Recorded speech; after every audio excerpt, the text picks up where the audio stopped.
Hola, bueno, hoy vamos a meternos un poco en el índice Dow Jones 30, el DJ30.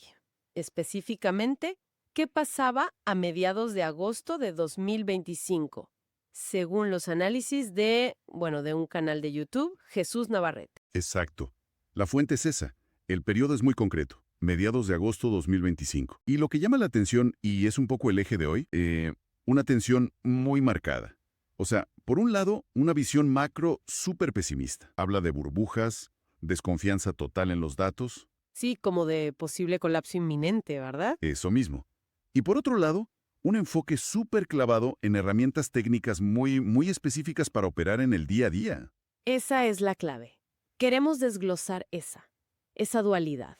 Entender cómo conviven esas ideas de bluff, de deuda gigante, menciona 37 billones de dólares, con la práctica de mirar velas japonesas, patrones, indicadores. Y herramientas que parecen ser propias, ¿no? Menciona una ley Quero, que suena a un patrón gráfico que le identifica en corto plazo, y un calculador de Milton. Parece algo estadístico suyo. Queremos ver cómo funciona eso y por qué el mercado andaba tan raro en esos días. Dale, profundicemos. Primero, esa mirada macro, oscura, digamos. El analista desconfía mucho de los datos oficiales. PIB, empleo, inflación, dice que no son reales. Ve la bolsa como desconectada, una burbuja. Sí, y mete críticas a la centralización del poder político en Estados Unidos. Cómo eso podría estar afectando el mercado, a la Fed. Pero, y acá viene lo interesante, a pesar de todo ese pesimismo, su foco diario es el análisis técnico, muy detallado. Habla de velas japonesas, menciona formaciones como lápila o inteligente que darían señales de cambio, usa EMAs, la EMA 3, parece importante para él, bandas de Bollinger. Arbitraje especulativo, o sea, buscar ganancia rápida en movimientos chicos. Dice que opera sin interés patriótico, sin importar la dirección general, solo el trade corto. Y ahí entra un concepto que menciona, la tragedia del trader. ¿Qué es eso? Lo describe como esa tendencia psicológica, ¿viste? De cortar rápido las ganancias por miedo a que se reviertan, Ujú. pero dejar correr las pérdidas esperando que recuperen. La aversión a la pérdida, básicamente. Dice que él intenta combatirla con disciplina, reglas, como un límite 99. Claro, para sacar la emoción. Ahora, veamos esa semana clave, 13 al 19 de agosto. Ahí se ven las contradicciones que decías. El miércoles 13, él esperaba caída. Y subida fuerte. Y el viernes 15, con malos datos, esperaba rojo, pero abrió en récord, para después desplomarse. Un movimiento que llamó kamikaze. Muy gráfico. Sí. Y lo más llamativo de esa semana, los cierres. 5 días seguidos, fíjate, del 13 al 19, el Dow Jones cerró en una franja mínima, entre 44.900 y 44.946 puntos.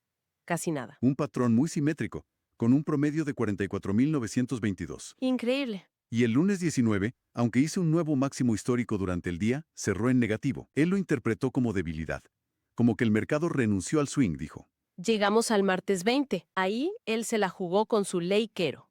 Sí, ese patrón de 15 minutos le indicaba, según él, una apertura bajista, un open gap down. Lo curioso es que iba en contra de su propio calculador de Milton, que daba 79% de probabilidad alcista.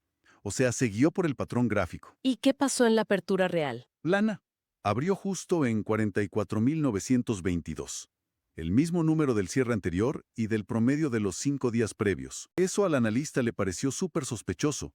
Dijo algo como, ¿cómo se pusieron de acuerdo?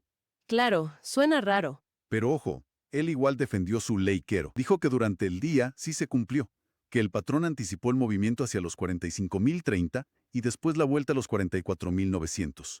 Confía mucho en esa ley, parece. Y la anomalía de los cierres continuó, ¿no? Ya eran 6 días seguidos en esa franja de 44.900 a 946. Él interpreta esto como algo antinatural para las subastas, que suelen ser alcistas. Sugiere que se encontró un techo, los máximos, y que podría venir una devaluación hacia 44.400. Además, ese martes 20, las señales técnicas estaban mezcladas. Las parabólicas daban positivo, pero el MACD negativo, otros osciladores débiles, Él conecta todo esto con su idea de fondo de, bueno, posible manipulación o control político afectando al mercado. Entendido. ¿Y qué esperaba para el día siguiente? El miércoles 21. Ahí sí se apoyó más en su calculador de Milton. Daba un rango esperado entre 44.849 y 45.023, y pronosticaba una primera sesión negativa y una segunda positiva. Pero lo más notable, una caída fuerte en el sentimiento alcista que mide su herramienta. ¿Sí? ¿Cuánto? Bajó a 66%. Venía de días con 80%, incluso 100% alcista según su cálculo. O sea, una señal de cautela, digamos. Bueno, entonces, resumiendo un poco esta exploración, hemos visto esa tensión constante, ¿no? Un pesimismo macro muy fuerte, muy de fondo, conviviendo con una fe casi ciega en herramientas técnicas súper específicas y de corto plazo. La ley Quero, el calculador. Exacto.